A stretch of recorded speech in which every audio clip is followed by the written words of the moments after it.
Well, hi there. This is this old man. Uh,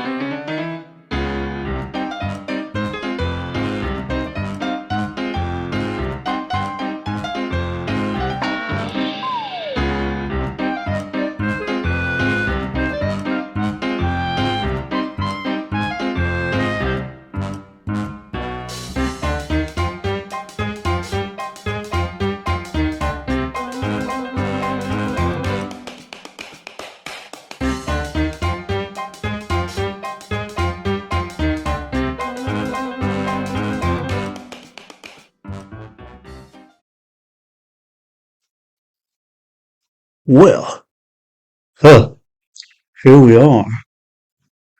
Today is July 25th, 2026. This is that old guy. Used to be this old man, but everything got confused with some children's songs, so here I am. I'm probably gonna monthly protection report, view full report, run smart scan, close, and never see this again. Uh, yeah, here I am I'm actually in the dining room. Behind me is the living room in our two bedroom, uh, two bath condo in Tigard, Oregon, on a golf course overlooking the golf course in the rear of the condo.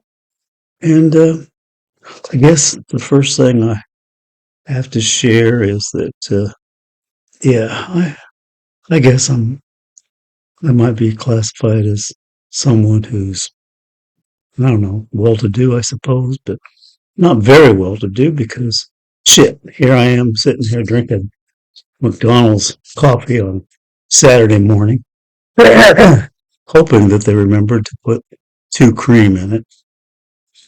So this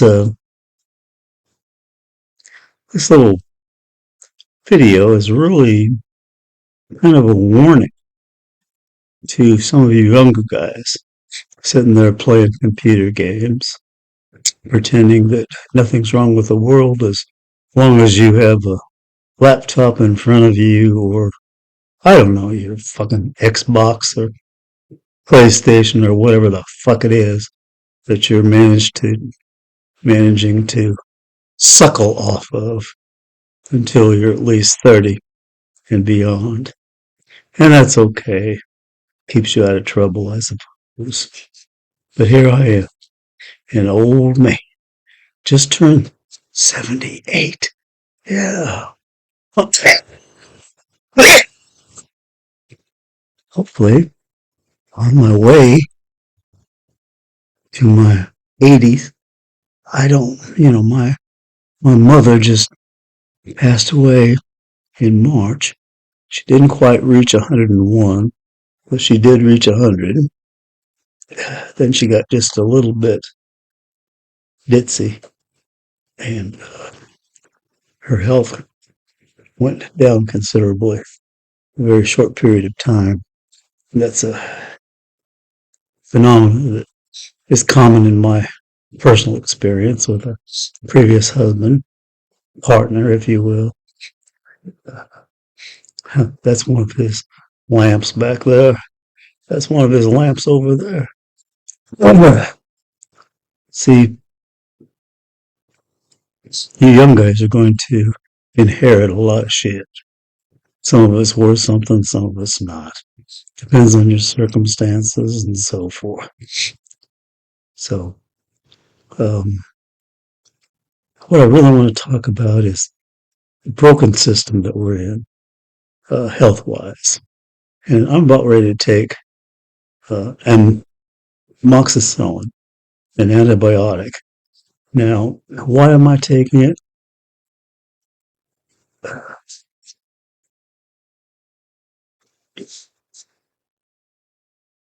Because I just had your teeth extracted, a lower molar, an upper, whatever it is, bicuspid, bisexual, whatever it is. And why do they have to be? The upper one had an abscess. Well, in December, the one right next to it had an abscess. Why all of a sudden did this old man start to experience abscesses in his teeth? And how was he going to get that information worked into his overall health picture, which is a strange piece of shit. Um, I'm right now. I'm Our health system is broken. I'm on Medicare, so I'm well taken care of. It's just that I'm well taken care of in terms of services, in terms of finances, but not in terms of diagnosis. Because what we have is a health system where uh, Medicare has allowed itself to be uh, invaded by special interest groups, and they're providing me with what's supposed to be a service. Uh, 6 months of protection, one reward just for you. Claim your reward. Get out of my life. God, I hate pop-ups. At any rate, back to the Medicare crisis. Um, yeah, so what they've done, and particularly through United Healthcare, that's my Medicare supplement. They've created this system where you're really assigned a primary care physician. You can go into their website and change it, but it won't stay that way. It won't work. They'll keep going back to putting you back with the person they want you to be with.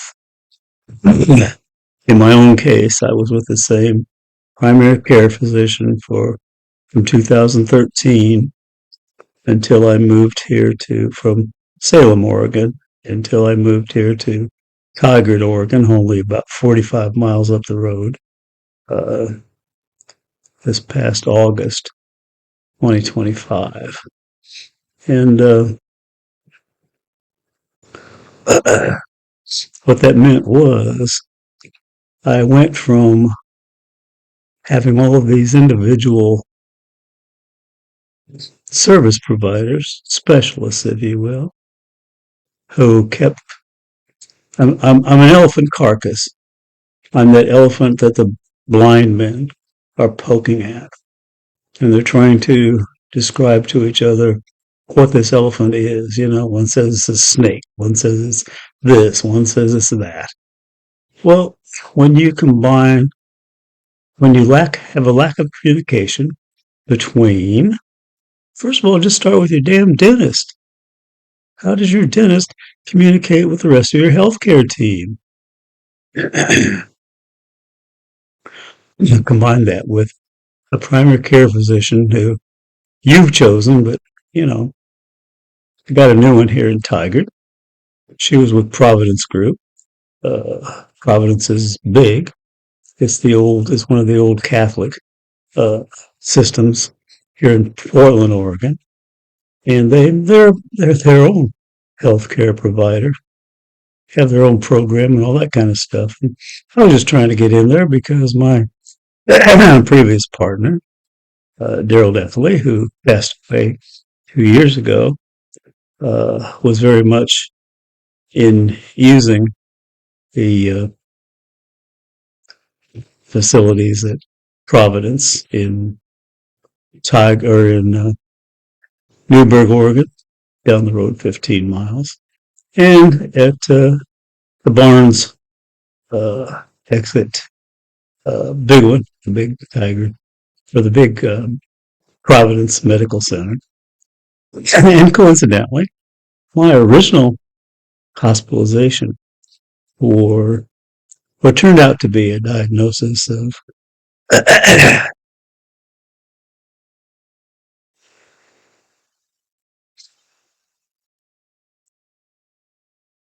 You got to stop and catch my breath. And every doctor, every specialist tells you the different reason that I have to stop and catch my breath. I was hospitalized in Connecticut in 2004 after me and a friend I'll call Marijuana John, who had been my best friend since college, had been traveling up and down the East Coast, and we ended up in an old cabin in the dismal swamp in southern Virginia. And in the cabin, the roof had just been blown off by a tornado. Uh, the plywood and all around the cabin, there was black mold everywhere. And we went back up 95, and by the time we got to New York City, um, I was sitting in a bar in Greenwich Village one night, having just eaten lunch at a restaurant a couple blocks from the World Trade Center disaster site in 2002, no less.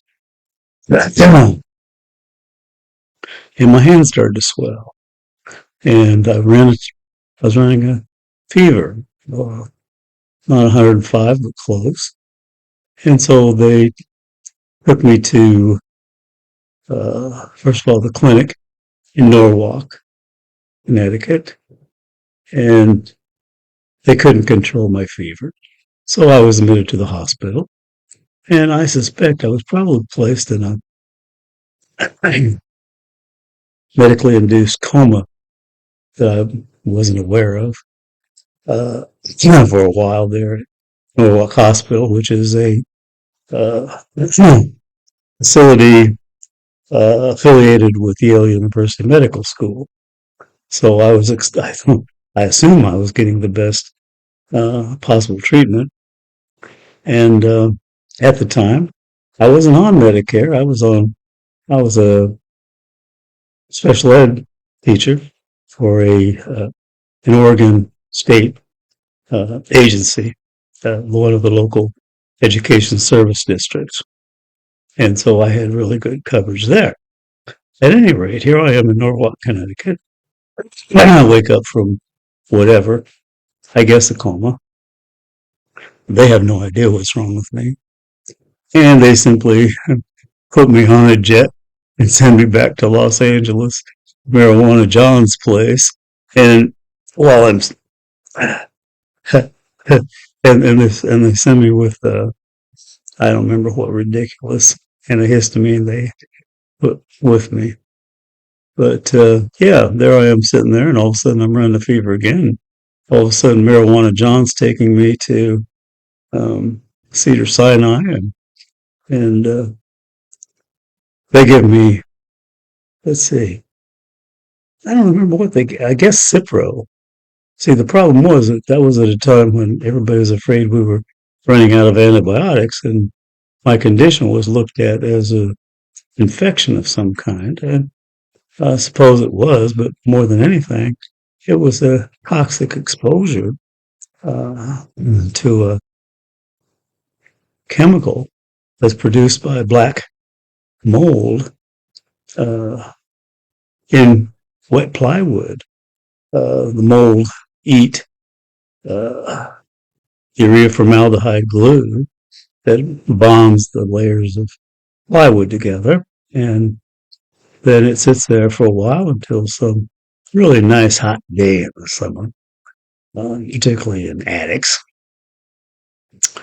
And this mold blossoms, and just like pollen from a flower, it produces spores, and the spores go out into the atmosphere in the numbers in the millions, and the spores uh, have now taken the urea formaldehyde, digested it, and now the spores contain a toxic substance called uh, let's see, it's a rocket fuel component, called, doesn't matter. It's a hydrazine at any rate. And in fact, there is an OSHA protocol for aerospace workers who are exposed to monomethylhydrazine, which simply calls for them to receive prednisone, bed rest, etc. Well, I wasn't put on prednisone until the next time this happened to me, which was at North Bend High School in North Bend, Oregon, where I was teaching special ed for South Coast Education Service District in a classroom where the ceiling had been damaged by a storm and water leaked in, and the district couldn't afford to do anything about it, even repair it, replace it, or remediate it, whatever. And sure enough, well, here's an area that's on a hot day producing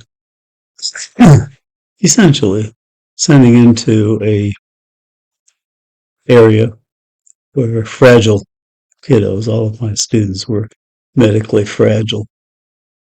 And I was medically fragile. And here we are breathing in monomethylhydrazine.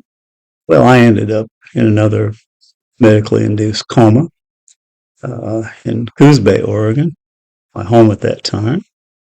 And my doctor then had the good sense to consult with Oregon Health Sciences University for a person who actually wrote the medical textbook subject, Dr. Alan Barker there back in the day.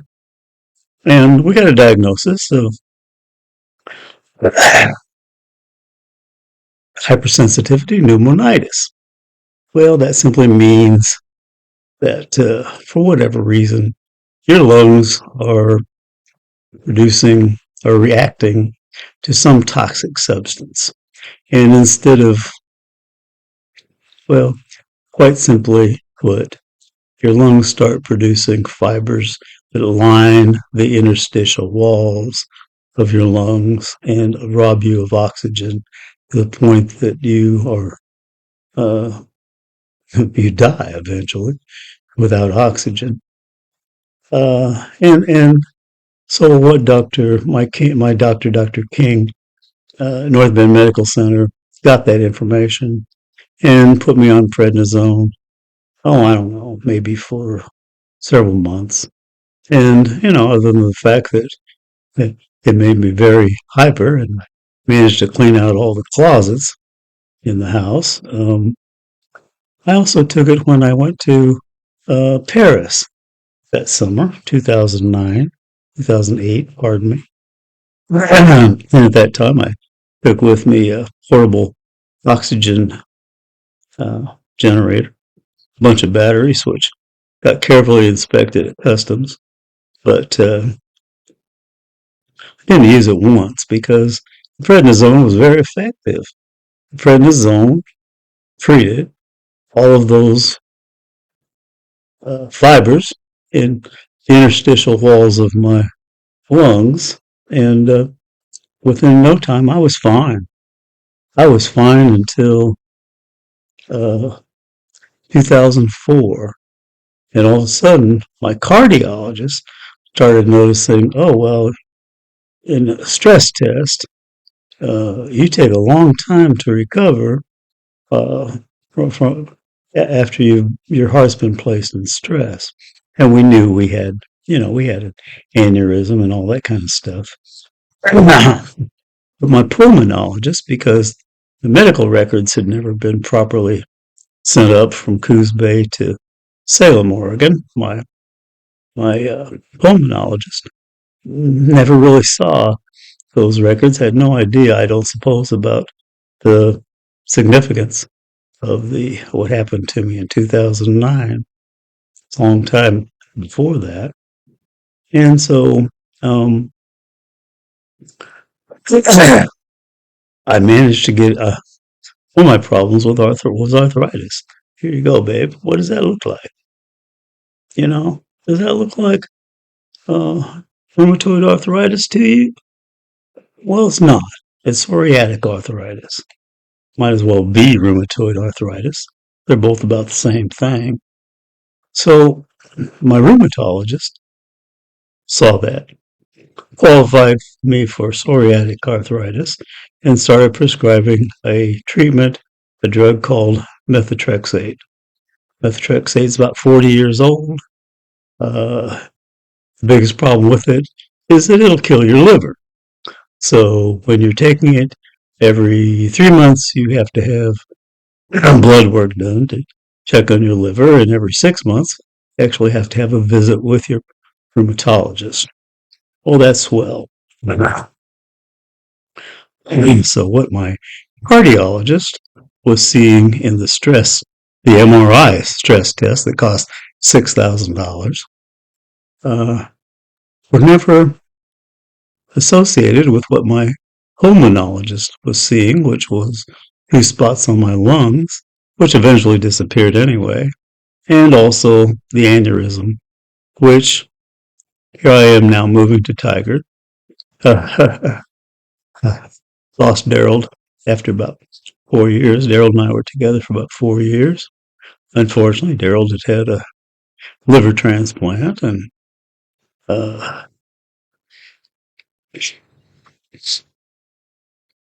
eventually cancer killed him. So here I am in 2004, almost a widow, and I'm looking for another relationship. And so I go out looking on Facebook dating specifically. I find out that there's a lot of young men out there who've been married to or partners with older men, substantially older men, and they love the situation. And then they lose that older man. And so they're looking for another older man. And I found 4 people like that. They were all perfectly suitable, I'm sure. They would have made good partners, all of them. They all had their different idiosyncrasies. But one of them just stood out. One of them was somebody that I just had so much in common with. And we met. And we fell in love. And we're going to get married this fall. And I want to go back to Paris. But I don't want to go to Paris huffing and puffing. I want to go back to Paris able to walk around just like I did 2 years ago before I started taking methotrexate. Now, a rheumatologist moved to Denver and left me high and dry with no rheumatologist. My Providence primary care physician referred me to OHSU Pulmonology Department, which is the first group that diagnosed this condition. And she gave me the wrong phone number, so I never did get an appointment with them. So what I found was that, well, and then uh, United Healthcare and Providence had a parting of the way, and now you go into any Providence facility has a Medicare, being covered by Medicare, and using United Healthcare, and they'll simply tell you that they don't take it anymore. Goodbye. You go find somebody else. So I'm now with Praxis, which is fine. It's a local Northwest medical team, medical group, and but I'm just getting reestablished. This is like the third time I've had to reestablish just because I managed to move 45 miles up the road to be with my future husband in this condo on a golf course. At any rate, and you young people, you fucking dumb shits, either you voted for this idiot that we call our president and all the idiots that he's chosen to be in his cabinet, or you didn't bother to go vote. You still stuck your face behind some computer screen someplace playing games. not doing your duty as citizens. And this is what you got. This is what you created.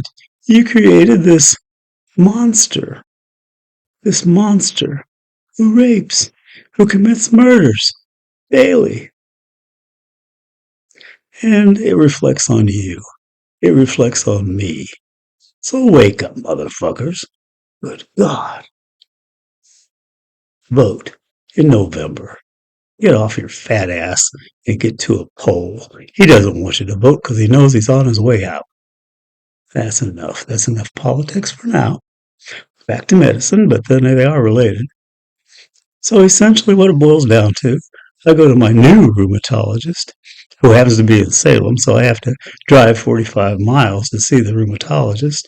And first thing she says, she looks at my last blood work and she says, well, number one, you have an infection somewhere in your body. And I said, well, yeah, I have these teeth. One was abscessed and actually it was worse than abscessed in December. And the next one needs to be pulled. And she didn't seem to be too impressed. I was. It was like, I'm having my teeth knocked out. Well, she says, well, here's the thing about methotrexate. It is used to control what I now have been diagnosed with, something called interstitial lung disease, which typically includes people who have hypersensitivity pneumonitis and psoriatic arthritis.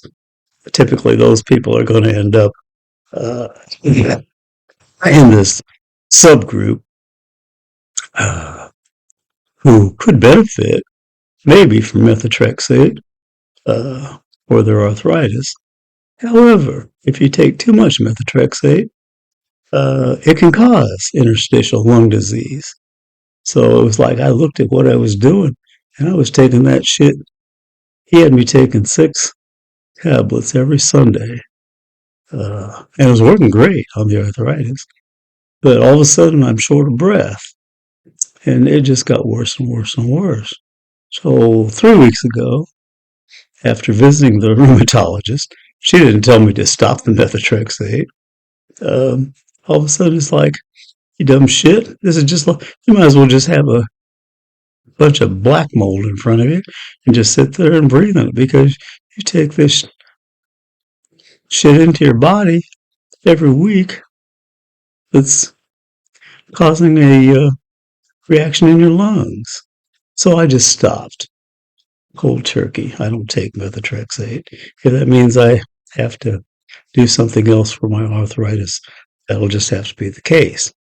And of course, what happens? Well, my shortness of breath gets better. I've been sitting here talking to you for almost a half hour, and I haven't been short of breath the entire time.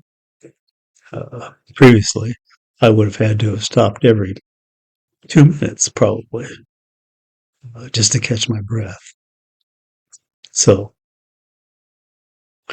I don't. Half hour is about all you can tolerate here. You young people have the attention span of gnats. So all I can say is fuck you all.